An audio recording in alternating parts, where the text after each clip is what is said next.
In a world where power is often overt and leaders stand on podiums, there exists a quieter, more enigmatic form of influence. It's the kind of power that doesn't need a title or a spotlight, yet its ripples are felt in the corridors of global finance, politics, and beyond.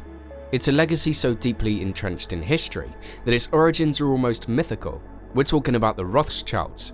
The family, who often shrouded in a mix of awe, mystery, and controversy, has been a driving force behind some of the most significant events in world history. Now, would you dismiss it as a conspiracy theory, or would you want to know more? Let's decode the empire of the Rothschilds. Before we dive into the video, however, we invite you to support our content by giving this video a thumbs up and subscribing to the channel. Your engagement allows us to continue bringing you insightful explorations like this one. The Puppet Masters. The Rothschilds are often portrayed as puppet masters, controlling the world events from the shadows. This perception has been fueled by their historical role as financiers to governments and kings. During the Napoleonic Wars, for instance, they financed both sides, ensuring a win-win situation for their family coffers. Their ability to be in the right place at the right time has often been viewed with suspicion. For example, Nathan Rothschild, one of the 5 sons of Mayer Amschel Rothschild, is said to have used advanced knowledge of the outcome of the Battle of Waterloo to manipulate the London stock market. Their influence isn't just historical, it's said to extend to today's world politics and financial markets. The family has been linked to everything from the creation of Israel to the sway of presidential elections. The family's secretive nature only adds to the intrigue. They are known for their extreme privacy, shunning publicly and living behind the high walls of their luxurious estates. This has led to wild speculations about their activities. Some say they are part of secret societies like the Illuminati, influencing global events for their benefits. Others claim they have a hidden treasure vault that contains assets beyond imagination, including priceless artworks and even the Holy Grail. The Rothschilds have also been accused of manipulating global financial systems. Their involvement in the creation of the Federal Reserve in the United States is often cited as an example. Critics argue that the family uses such institutions to print money out of thin air, controlling economies and governments in the process. So are the Rothschilds really the puppet masters they're made out to be? Or is this just an oversimplification, a myth fueled by a mix of historical facts, half-truths, and outright fabrications?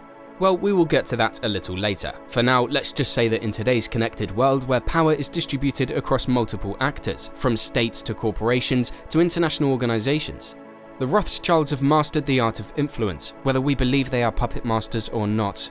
But here's where it gets even more interesting. The Rothschilds didn't start out as the all-powerful family we know today. Oh no, their story begins in a place you'd least expect. The humble beginnings. Let's turn back the clock to 1744 to a narrow alley in Frankfurt's Jewish ghetto known as Judengasse. Here, Mayer Amschel Rothschild was born into a world that seemed to have its own limits set for him. He was one of 8 kids in a family that was far from wealthy. His dad, Amschel Moses Rothschild, was a small-time trader and a coin supplier to the Prince of Hesse. Imagine living in a house so cramped that its front wall was just 11 feet wide, shared by over 30 people. Sounds like the start of a rags to riches story, doesn't it? Now, Mayer wasn't content with just being a small-time trader like his dad. No, he had bigger dreams. At the age of 13, he sent off for an apprenticeship under Jacob Wolf Oppenheimer at the banking firm in Hanover. He learned the ropes of foreign trade and currency exchange, skills that would later make him a financial wizard. After 6 years of learning and grinding, Mayer returned to Frankfurt in 1763, but he didn't come back empty-handed. He had a vision, a plan, and the skills to make it happen. He started dealing in rare coins and soon caught the eye of Crown Prince Wilhelm of Hesse, who later became Wilhelm IV, Landgrave of Hesse-Kassel. This was the same prince his father had supplied coins to, but at this point, Mayer's business wasn't just about coins, it expanded to include banking services, and he became the principal international banker to Wilhelm IV. He even started issuing his own international loans. Mayer was on fire, and nothing, not even Napoleon's invasion of Hesse in 1806, could put it out. When Wilhelm went into exile, Mayer continued to serve as his banker, making smart investments in London and even profiting from dodging Napoleon's continental blockade. From the early 19th century, Mayer was ready to pass on the torch. The family network. Picture this, 5 brothers, each setting off to a different corner of Europe. This is the story of the Rothschild family, and these brothers were about to change the world. Mayer Amschel Rothschild, the patriarch, sent each of his sons to a major European city. Nathan to London, Salomon to Vienna, Karl to Naples, James to Paris, and Amschel to stay put in Frankfurt. Why? To set up banks, of course, but not just any banks.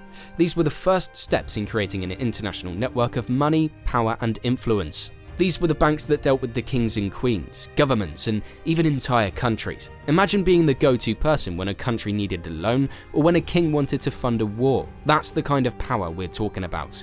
And the Rothschilds were darn good at it. They had their fingers in every pie you could think of, from merchant banking, private banking, and asset management, to mergers and acquisitions, insurance, and venture capital. You name it, they were into it. Architects of modern history.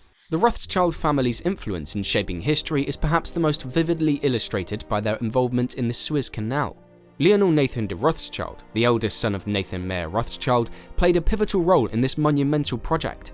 In 1875, Lionel assisted the British government by advancing £4 million to Prime Minister Benjamin Disraeli. This sum was used to purchase the Khedive of Egypt's share in the Suez Canal. The canal itself was a marvel of engineering, conceived by French diplomat Ferdinand de Lesseps and Austrian engineer Alois Negrelli. It was officially opened on November 17, 1869, and had an immediate and transformative impact on global trade. But the Suez Canal was just one chapter in the Rothschild legacy. They were also instrumental in the expansion of railways across Europe. James de Rothschild was persuaded by the Portrayed brothers to invest in the railways, and he did so with a keen eye for sustainability and long-term growth. He funded the famous Paris Saint-Germain line and also invested in the line linking Paris with Versailles. But his influence didn't stop at the French borders. The Rothschild family also linked up with significant rail investors in Spain and Italy.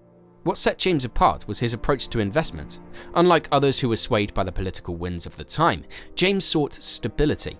He was later in charge of the group that funded the Compagnie des Chemins de Fer du Nord, one of the most successful rail firms in France. But here's the best part. They were all connected. In the early 1800s, when the brothers were spread across Europe, each stationed in a major city, they transitioned from being mere bankers to information brokers. Each brother was responsible for gathering valuable data that could affect economies, political landscapes, and business opportunities. But gathering the information was only half of the battle. The real challenge was sharing it swiftly and securely among themselves. In an era devoid of telephones and the internet, the Rothschilds relied on a network of trusted couriers to deliver letters filled with crucial information. These weren't just ordinary letters, they were the detailed accounts of market opportunities, political events, and even personal observations. The couriers were trusted individuals who could navigate the complex and often dangerous routes between the cities. But even this system had its limitations. Couriers could be delayed, and the information could become outdated by the time it reaches its destination. Enter the pigeons. By the 1840s, the Rothschilds had incorporated messenger pigeons into their communication network. These birds were not just a whimsical choice, they were a strategic one. Pigeons could cover vast distances in a short amount of time, and their ability to return to their home loft made them the perfect messengers. The family used pigeons to carry short, critical messages between the brothers. For instance, when Nathan Rothschild passed away, the first intimation in England came from a pigeon that was shot down in Kent, carrying a message that simply read, "Il est mort," he is dead. But Mayer Amschel wasn't just a financial genius, he was also a family man. So he made it a rule that only male descendants could take over the family business. This led to the Rothschilds often being married within the family. Mayer Amschel Rothschild, the founder of this empire, himself set the tone. He married Gudle Schnapper in 1770, and she was a force to be reckoned with. She wasn't just a wife, she was a partner in building this empire. Mayer adored her, and together they laid the foundation for the Rothschild dynasty. Between 1824 and 1877, there were 36 marriages among Mayer Rothschild's male descendants, and 30 of these marriages were within the family. It's like they had their own exclusive club, and no one else was allowed in. Why did they do this? Well, some say it was to keep their wealth and power within the family. Others think it was to maintain their unique way of doing business. Whatever the reason, it worked. So are the Rothschilds the puppet masters they're often portrayed to be? The answer is more nuanced than a simple yes or no. While the family has had significant influence in financial circles, the myths surrounding their control over global events are largely that, myths. The myth that the Rothschild family controls the Federal Reserve has been debunked by various sources. A fact check clarifies that the Federal Reserve is an independent entity and not owned by any private organization or family, including the Rothschilds. The Federal Reserve was created in 1913 through the Federal Reserve Act, and its structure comprises a board of governors. 12 Federal Reserve banks, and a Federal Open Market Committee.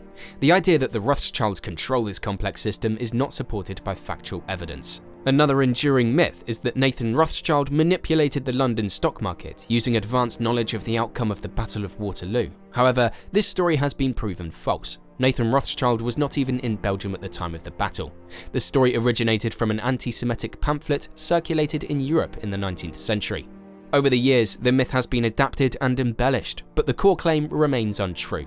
Nathan Rothschild did have early information about the victory at Waterloo, but so did others. There was no market manipulation, and his gains from any stock purchases were not extraordinary compared to other investors. If you liked the video, please consider subscribing and sharing so we can keep bringing more content like this. See you next time!